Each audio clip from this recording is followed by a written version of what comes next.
welcome, sister. Thank you very much. Beautiful speech. I just wanted you to talk a bit more about the anti-war movement. The reports we've got here is that the comments by George Galloway were pretty much ridiculed by the wider media, certainly by Tony Blair. And it was very disheartening that after all those marches and demonstrations, the war still went ahead. And so what progress, what hope is there? The Stop the War Coalition was absolutely devastated when the war began because, as I say, more than 2 million of us marched in London, 5 million in Italy, millions more across Europe, 500,000 in Berlin. And I believe that Australia and New Zealand, you had your own marches as well. Okay, we didn't stop the war, but I'll tell you something now, we saved lives because the Pentagon and the military strategists had to change their modus operandi. They had planned to bomb every town, every city, every village in Iraq for 40 days and 40 nights to soften up the country before they sent in the troops. We know that more than 100,000, and this is a conservative figure, more than 100,000 innocent civilians have been slaughtered by George Bush and Tony Blair's bombs since the start of the war. I was speaking to a Sheikh Majid al-Ghaud in Fallujah a few weeks ago, and he said that their estimates are that the figure is nearer 500,000. But the anti-war movement goes on. It's very, very active. And the backbone of the movement is supplied by the Muslim community in Britain, by the Muslim Association of Britain. Hundreds of thousands of Muslims marched alongside hundreds of thousands of people from the left, socialists, people from the right, people from all walks of life on February the 15th, 2003.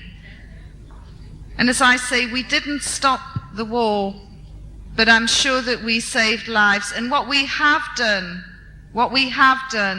is we have ensured that Britain certainly will no longer go into any military adventures with George Bush.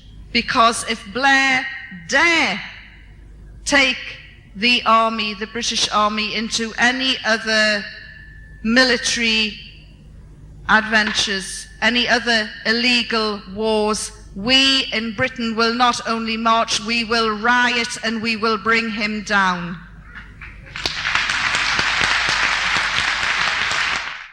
With all due respect to your experience, as well as to the power of a lot of Muslim women and the kindness of a lot of Muslim men, a lot of Muslims in New Zealand, or from our experience, have arrived as refugees from the Taliban. And so I wonder how you would answer to a lot of women in this room that have suffered under the Taliban for what you've been saying about your personal experience, who you were a Western journalist there. Mm-hmm. Yeah. No, it's a very good question, and I have actually met some Afghan women who did flee the Taliban. I met them in Christchurch, and they listened to my story and they thanked me for it.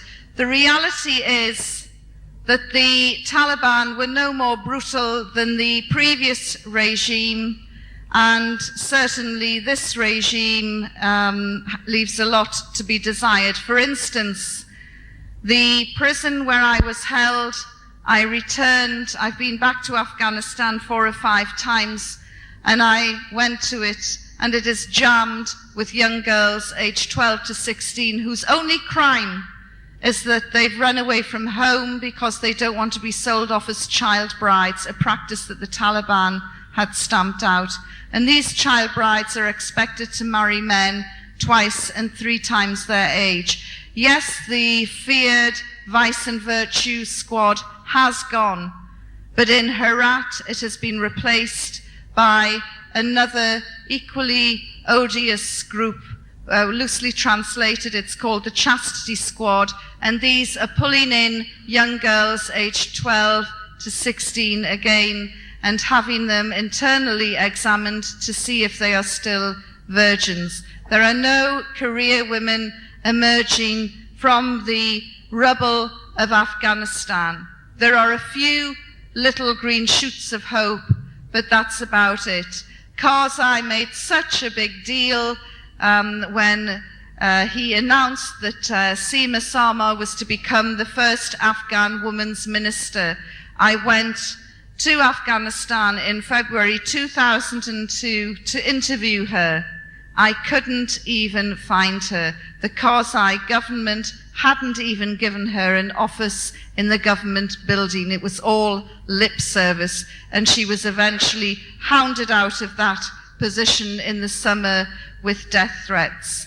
The only success story in Afghanistan at the moment is the production of opium, which has made Afghanistan the #1 heroin producer in the world.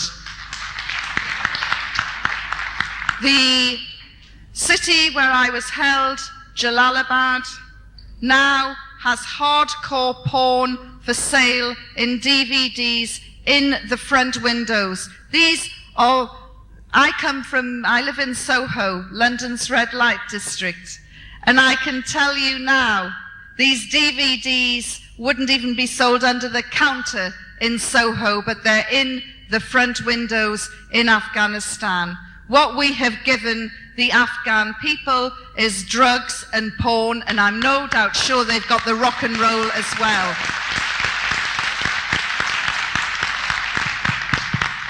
One of the most respected charities, Médecins Sans Frontières, pulled out its entire operation with great reluctance last year after half a dozen of its people had been murdered near Bamyan.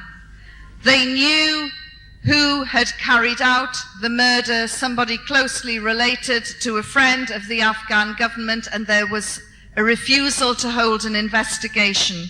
And that is why Médecins Sans Frontières pulled out of Afghanistan. And it was an excellent charity as well.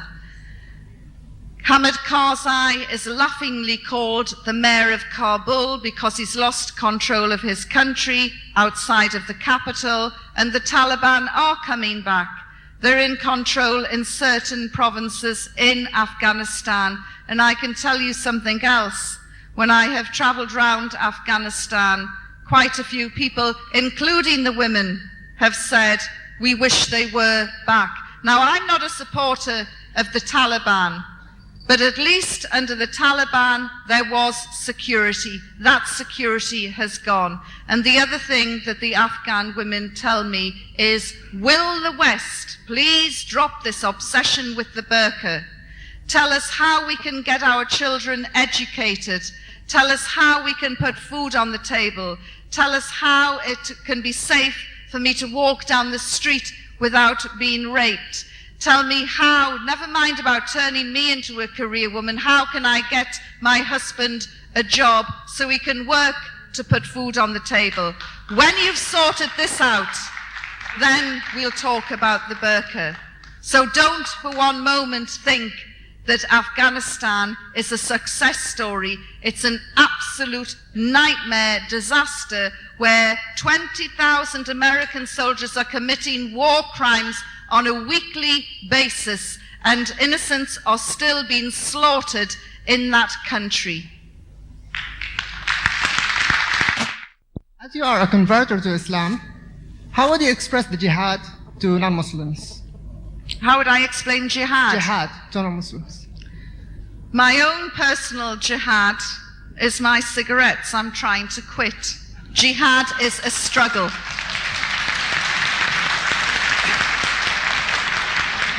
Sister Yvonne. There are many levels, but that is my jihad at the moment. My question relates to your time as a journalist in the workings of the media. This is something that baffles us as Muslim, and I'd like you to shed some light on this, working both from the inside as well as looking at it from the outside now. One of the things that I would like to understand is what are the sentiments of journalists and what are the sentiments of the media people when they report on issues that relate to Muslims and Islam. And I'd like you to shed some light on that. And I'd just like to highlight a comment that I picked up the other day in the New Zealand Herald. There was a comment that came from some expert who was talking about how to spot a terrorist in a neighborhood or something to that effect. And the comment that was relayed or written down, it said, there are three groups of people in Europe that you can identify as terrorists coming from the Muslim community. The first one is immigrants, second one is second-generation Muslim, and the third one are converts. I'm not sure what that leaves for the rest of the people, but I mean, you fall in one of the groups.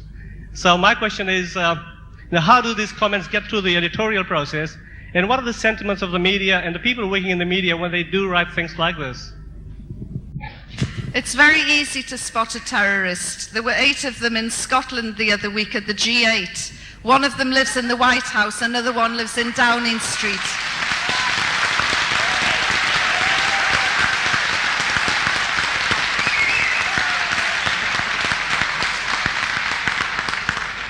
And the biggest terrorist, the biggest war criminal is in Israel. He's called Ariel Sharon.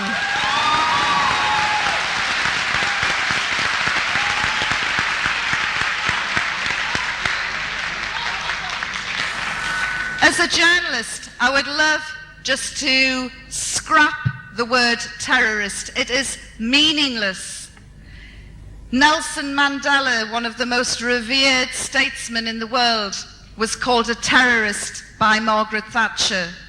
If you ask an Afghan farmer what is a terrorist, he'll tell you it was the guy who flew over his land and in a B-52 bomber and dropped bombs that are still exploding, killing and maiming today.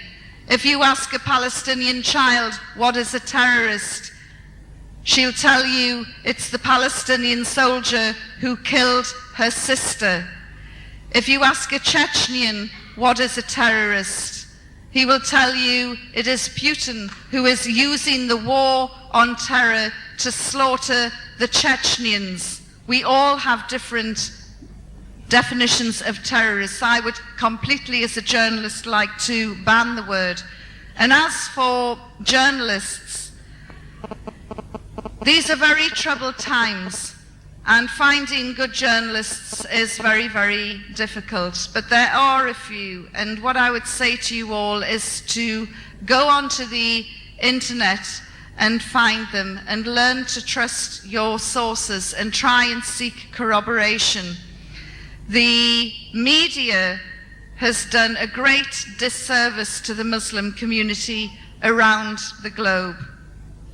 Part of it is due to ignorance, and part of it is due to an Islamophobic attitude by some of the newspaper publishers. And while we're on the subject, I would just like to address the agenda program on Sunday, which featured a Muslim who said that our universities in New Zealand are in the hands of Muslim radicals that have become breeding grounds for Muslim radicals. He was talking absolute, complete nonsense, and this is one of the most disgraceful pieces of journalism I have seen since I've been here. There is no corroboration to his story. He has an axe to grind. He's a very unhappy young man. And what he said was completely untrue. I have been to Auckland University today and more or less said that. We are living in very dangerous times, and we have to be careful to be able to disseminate what is true and what is not. And we have to be very, very wary of the siren calls. And what I would say to Winston Peters is, there's a village in New Zealand looking for its idiot. You'd better go home, mister.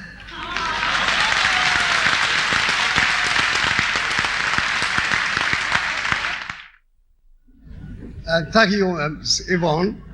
If you look back on the history, in 20 years back, we used to see the capitalist power and the socialist power, which is headed by the Americans and the Russians.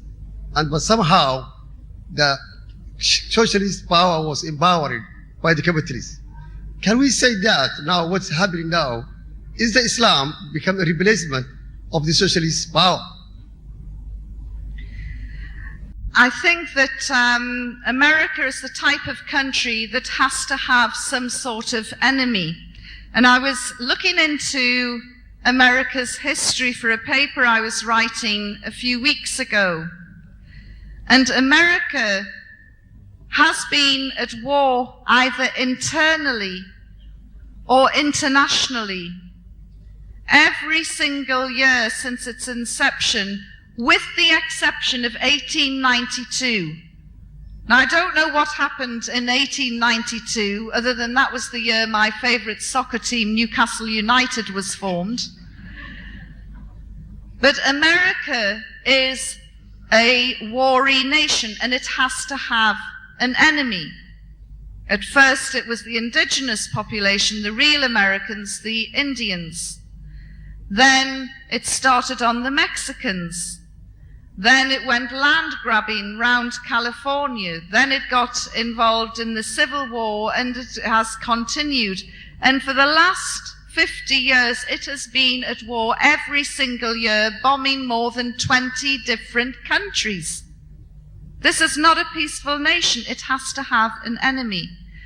Communism has gone, and it has been, I feel, replaced by Islam. Islam is an easy target for the American administration, and it's very easy to whip up hysteria and hate against the Muslim community. And we really have to stick together and be united on this. And I'm not just talking to the Muslims, I'm talking to everybody, because once America has finished with the Muslims, it could turn on anybody next. You know, it could be you. So, you know, these are very dangerous days, and that's why I would urge you to be very careful when you see big scare headlines demonizing the Muslim community. I'm actually come along tonight, and I first of all want to thank you for your heart-wrenching story that you've told tonight. We were invited tonight, and myself and two other colleagues from the Māori Party, and I need to say, please don't judge all Māoris by Winston Peters. He does not represent us.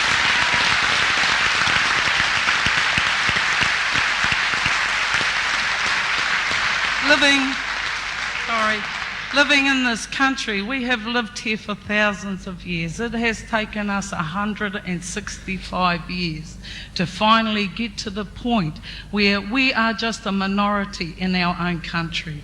Our leaders today, in fact, Tariana Turia said that the claims by Mr. Peters is political posturing at its very worst. We are the party that is coming out for all minority groups and saying, come with us, come with the tangata whenua, because we have been here for thousands of years. I challenge you, I ask you, I beg you, come to a marae, come and meet our leaders who disagree also with what these politicians are doing, the things that they are saying. You said at the end of your speech there about how safe it is here. What we need to tell you is that there are some unsafe things happening here as well. And not to put the fear, but to say, all these minority groups, we have to come together. We really do. We have two major parties out there, but we have minority groups if we only come together. Because I can tell you, my leaders, Dr. Peter Sharples and Tariana Turia, share your views. That is why they go out into the newspapers and they say, we support the Muslim community here in New Zealand. Kia ora.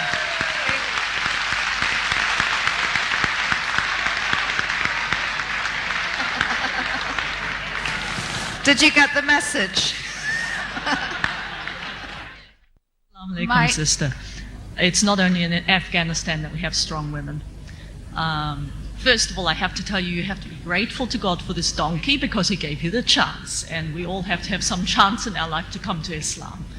But what I wanted to ask you, I'm not very political. I wanted to ask you because you're involved in women's rights.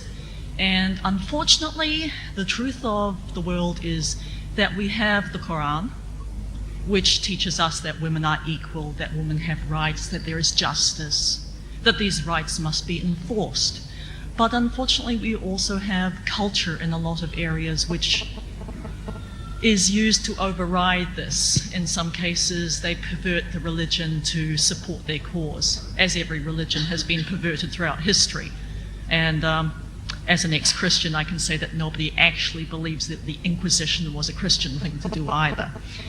But what is happening now, and is there, you don't have a lot of time tonight, but is there a website or somewhere we can get more information about what you're doing and what we can do to help? Right.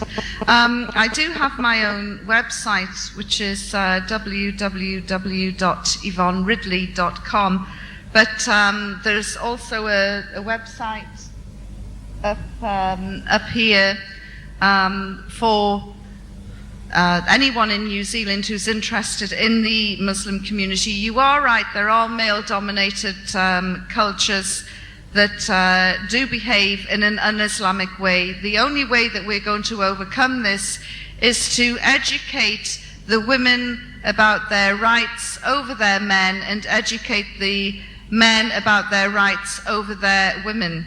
And education is very important, and that is the way forward. But don't anyone run away with the idea that oppressed women are only from the Muslim communities. I could take you back to my hometown in the north of England, and you would see that it is something that isn't exclusive to Muslim communities. It's a global problem. Yes, Yvonne. I listen to quite a few of your statements here, and it sends the mind wandering all over the planet. When you mention Belmarsh, there's also a place in Scotland called Dungavel. It's on a place with Paramarimarimo. And when you look at these different governments, or parliaments, or White Houses, you make the very valid point they're not to be trusted, nor is the media, as the media is only there to dictate what the people want to hear. They've got people split up like Goebbels had before the First World War, and you look at the Second World War, I should say, and when you look at people were divided there, they had German against German, British against British, and the common denominator has been missing in the speech tonight, or in the address tonight. These various politicians, they're totally dependent on capital. And when you look at the huge finance houses and investment houses, they dictate terms to whichever government they're going to give money to. And as far as Winston Peters goes, he's no different from any other politician that's not telling the truth. Incidentally, Peters is like myself. He's half Irish, half Scots. He's half Scotch, half Maori. What are we all? We're merely human beings under the dictates of imperialism and capitalism. And what's happening in New Zealand right now, we've seen an insidious way that the media is playing one group off against the other, the same as it did in any previous wars or any reason it did cause dissent among the working class. I agree wholeheartedly with what you say, and you know, if we have a bad media, it's our fault.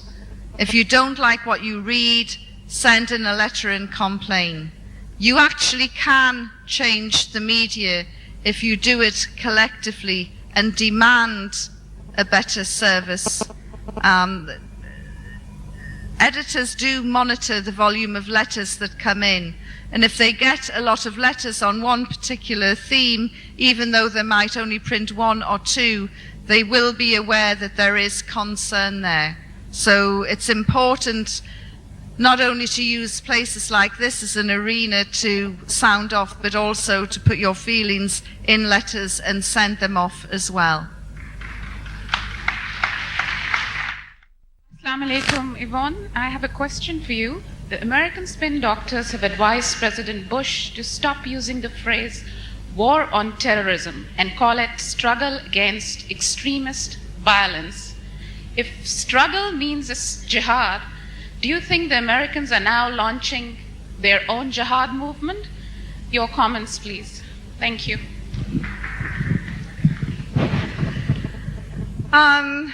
As I said before, the Americans, well, it's not the Americans. I mean, we've got to be careful not to demonize the Americans. 50 million Americans did not vote for George Bush. So, you know, we must remember that. And it's bad enough that we have to talk about him now. It must be hell actually having to live in a country that's been run by him when you haven't voted for him. American imperialism has been at the heart of most of the world's wars in the last century. And in fact, if you look at American foreign policy for the future, they use a term called full spectrum dominance. And this is what they are setting out to do, full spectrum dominance. And it means they want to control the land, the sea, the sky, and outer space. They want to control it all. But it isn't for the Americans, because don't believe all this rubbish about the American dream. We all see the Hollywood images of large Manhattan apartments with 6 friends living and having happy lives and all the other Hollywood images. The reality is, over 50 million people in America are without basic health care. Infant mortality rates are higher in some states than in parts of Latin America. Black men in Detroit have a lower life expectancy than men living in Bangladesh. The American dream is only for a select few, for the American imperialists, for the neocons who are in the White House. And don't even think that they care about the armies that they send out to invade Muslim lands. These soldiers, there are 40,000 soldiers called green card soldiers. These are kids from Guatemala, Mexico, and other countries who have been promised fast-track citizenship if they join up for Uncle Sam. So, you know, there are 2 levels. There are the neocons, and then there are the ordinary people. And as I say, more than 50 million Americans did not vote for Bush, so we should really be careful to differentiate. Yvonne, I have a son and 2 daughters. I cannot imagine living in a system where my son would feel it his duty to express his disapproval of my daughter's boyfriend by killing her. When will honest killings cease in the Middle East? Well, it's not just the Middle East, it's across Asia as well, and it's not just a Muslim problem. It's a cultural problem. And it's actually not just reserved to those areas, because it is a much wider problem. But please, for one moment, don't think it's a Muslim problem, and please, for one moment, don't think that honor killings have anything at all to do with Islam, because they certainly don't. How do you explain your life after being a Muslim, doing your day-to-day activities and praying 5 times in a day and continue your profession? Because a lot of women who are not Muslims may believe that if they join Islam, they're not able to continue their profession, or they're not able to do their own day-to-day activities. How do you explain your life after being a Muslim? Thank you. There is absolutely nothing that a Muslim woman can do that a Western woman can't, and vice versa. We all aspire to pray 5 times a day. Sometimes I get there, sometimes I don't. Each day I'm evolving and developing to improve myself as a Muslim. But wearing a hijab does not weigh me down and prevent me from doing things.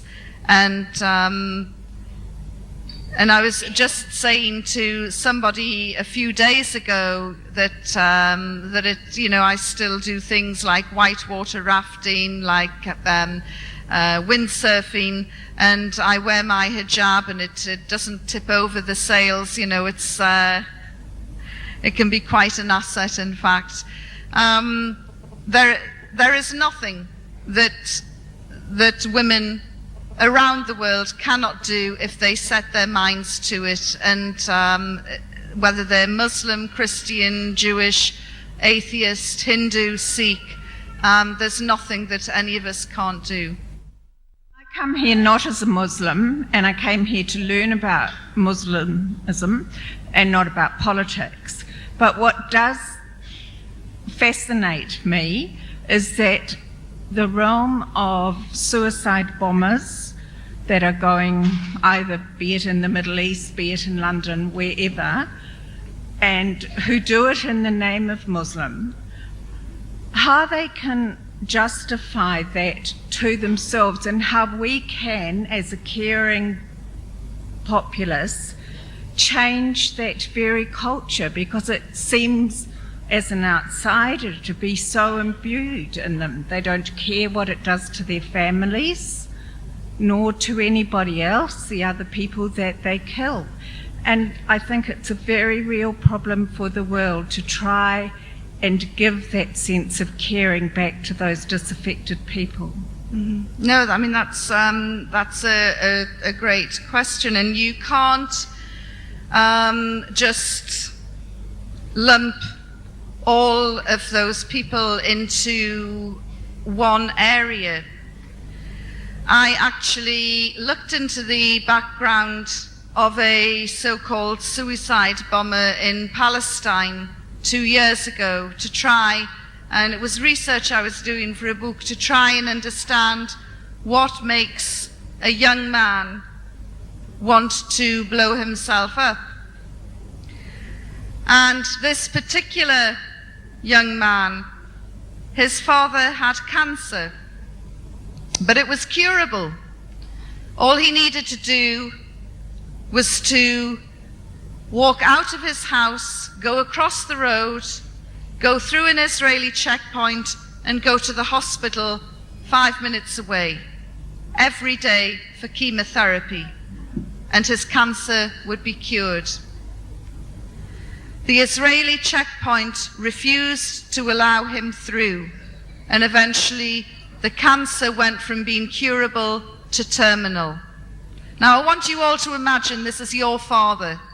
This is your father who's suddenly gone from having curable cancer to terminal cancer. You're watching him die. There is nothing you can do. The soldiers at the Israeli checkpoint are refusing to let him through for treatment. And I actually had some non-Muslim students from Bristol University. I was telling them this tale, and I said, come on, what are you going to do? Your father is dying in front of your eyes. What are you going to do? And one of them said, well, I would write to the UN. And I said, well, that's very nice. Israel has violated and ignored more than 72 UN rules and regulations. They're not going to take any notice of the UN, not for your father. Come on, what are you going to do? And they were getting really upset and agitated. And really, one of them was nearly in tears because he could see, it's my father, what am I going to do to help him? And his father died, the most excruciating, painful death imaginable, because he didn't even have painkillers. I'm not justifying what that young man did, but that was his background. In Chechnya, you have the Black Widows, the women who also strap explosives to themselves and blow themselves up. They're using their bodies as weapons. It's the only thing they've got. If they wanted to really commit suicide, they would slash their wrists and be done. They're trying to fight a war. Chechnya is the forgotten Palestine. You look at every single profile of a so-called Chechnyan black widow. Invariably, their husbands have gone, disappeared, murdered by the Russian army. When the Beslan school atrocity happened, and over 300 children died in that horrendous situation last year, nobody would have cried harder than the Chechnyan mothers, because in the last decade they have lost 42,000 of their children. They know what the pain is like. And when you've lost your children and your husband, and you've been gang raped by drunken Russian soldiers, maybe there is nothing left inside, and you want to fight back, and you fight back the only way you think you can. I'm not justifying it, but look at the backgrounds of these people. The London bombings, the only surprise was that it didn't happen sooner. We knew it was linked to the illegal war in Iraq. And you know, we've had 2 minutes silence for the innocent victims, more than 3,000 in 9/11. We had 2 minutes silence for those beautiful young people who perished in Bali, for the people who were killed in Kenya, Indonesia, Madrid, and now London.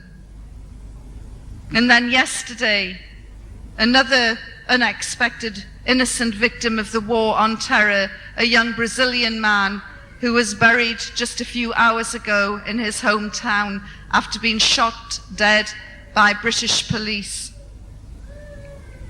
We've had 2 minutes silence for all of those people.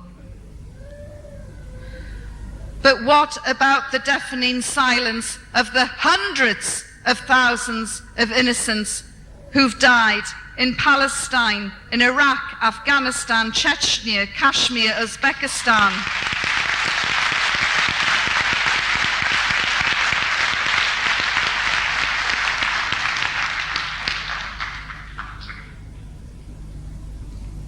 You know, it's when 9/11 happened, one of the things that was played over and over again, I remember, was one of the passengers from the plane who realized she was going to die. And she picked up her cell phone and switched it on, and she dialed her home. Nobody was there, so she left a message on the answer machine. And she left a message of love to her family. It was her final words on this earth, messages of peace and love to her family. And that message was played again and again, and it still brings tears to my eyes when I think of how helpless she must have felt, an innocent victim of 9/11. But just because a woman in the Gaza Strip doesn't carry a cell phone in her purse, or a woman in Kabul doesn't have a mobile, or a woman in Basra or Babylon or Baghdad or Chechnya or Kashmir, just because they don't have mobile phones in their purses, it doesn't make their life any less valuable. But unfortunately, in this unequal world in which we live, the life of a Westerner is worth so much more than the life of a Muslim. Muslim blood is very cheap.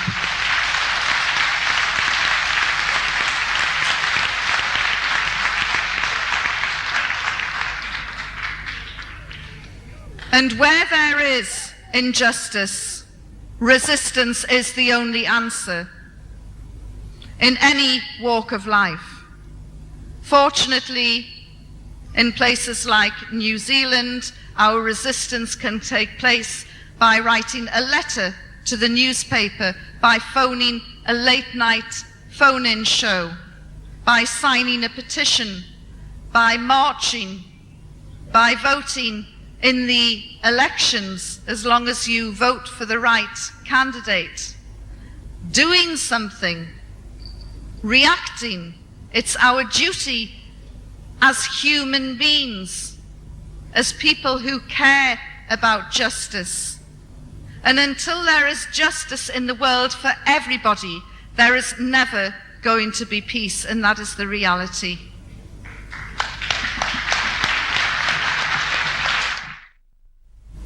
About yourself and in your relationship with a god or religion.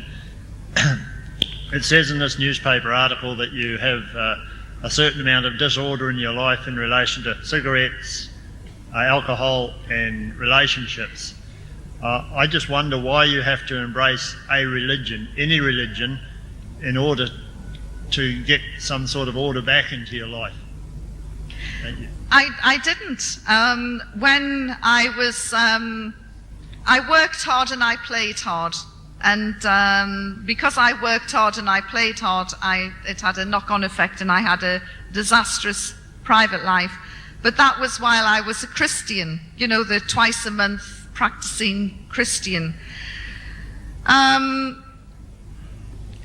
I only sorted out most of those problems, apart from the cigarettes, when I embraced Islam. And the reason, I didn't think that that would actually happen as quickly as it did. And the reason it happened as quickly as it did is because if you follow Islam, your life becomes so much more simpler. All the excesses of Western living just falls away, and you're left with a very wholesome, simple life and a code of ethics, and not unlike the similar codes in Judaism and Christianity. And it's just a better code for living. So I swapped one religion for another, but I found the simplicity of Islam simplified my own life. And my friends will tell me that I'm looking happier and healthier and more confident and more fulfilled. And it's quite funny because my girlfriends still refuse to believe that it's Islam. And these liberated, hard-drinking journalist women are saying, we know why you've converted to Islam, it's got to be for a man. And I said, no, it's not. I've done it for me. And it was one of the best moves that I made.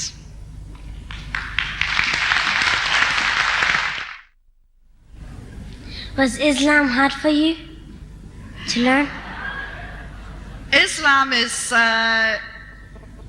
it's a challenge, and each day we meet that challenge full of optimism, and we try and evolve and develop and strive towards being a perfect Muslim. I am a long, long way from that, but I am striving and trying every day, and I will get there, inshallah. So make dua for me. Thank you, my girl.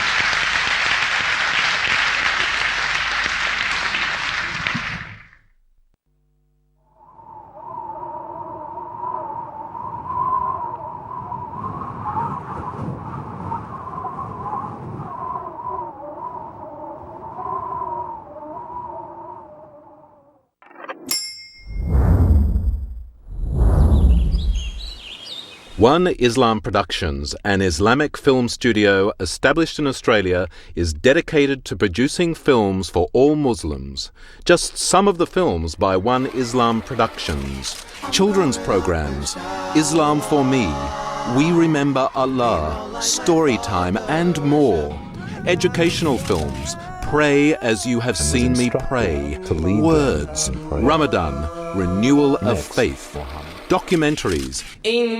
We at One Islam Productions believe that Islam is precious and deserves to be presented in only the highest quality. Visit us at www.oneislam.net for more information. One Islam Productions, a film production company run by Muslims for Muslims.